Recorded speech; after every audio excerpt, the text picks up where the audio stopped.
नमस्कार. आज आठवड्याच्या पहिल्या कामकाजाच्या दिवशी सकाळी शेअर मार्केट सुरू झाल्यावर घसरण होती. त्यानंतर दिवसभर चढउतार होत होते.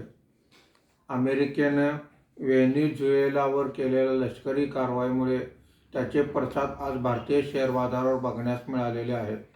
आज मार्केट बंद होताना सेन्सेक्स हा 322 पॉईंटने घसरून 85,440 वर बंद झालेला आहे. निफ्टी हा 78 पॉईंटने घसरून 26,250 वर बंद झालेला आहे.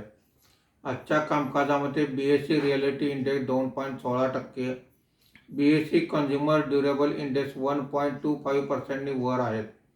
BSE IT इंडेक्स 1.37% खाली आहे. BSE mid cap index flat आहे.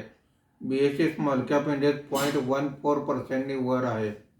आजच्या कामकाजामध्ये निफ्टीमध्ये वाढलेले मुख्य शेअर्स पुढील प्रमाणे: Nestle 2.73%, Bharat electronics 2.64%, Eicher motors 2.02%, UltraTech cement 1.58% अशी वाढ आहे.